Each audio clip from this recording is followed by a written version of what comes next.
As Concellerías de Servizos Sociais, Cultura e Educación de Boiro xunto coa Cruz Vermella e Ámbar deseñaron un programa de actos para conmemorar o Día da Muller. O acto institucional dará comezo ás 12 na Casa do Concello, onde se renderá homenaxe a dous referentes femininos do presente e do pasado. Por un lado, a presidenta de Cáritas, Lupe Tubío, e pola outra banda, as xogadoras que impulsaron o balonmán feminino en Boiro nos anos 60 e 70.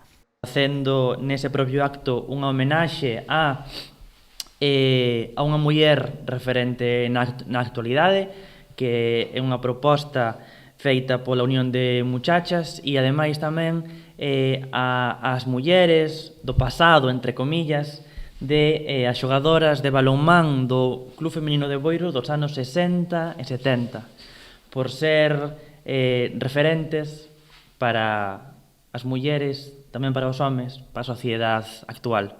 O acto contará tamén cunha representación de baile a cargo do Grupo de Artes Escénicas Elas de Ámbar.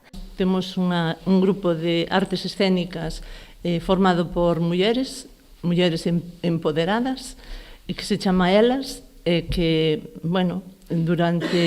levan uns anos xa formándose na expresión corporal, máis que nada. Tamén Cruz Vermella participa na programación cunha serie de encontros interxeracionais en colaboración co Grupo de Voluntariado Xuvenil Turbina e as usuarias dos talleres de memoria.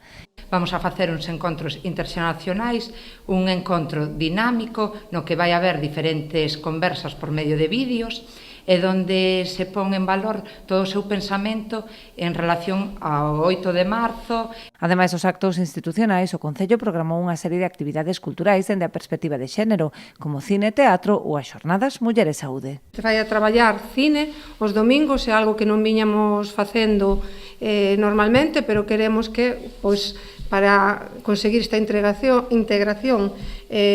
valorar que sigamos mellorando como sociedade e, por outro lado, evidentemente, seguimos tamén ca programación cultural de teatro que vimos desenvolvendo, eso sí que dende fai moitísimos anos.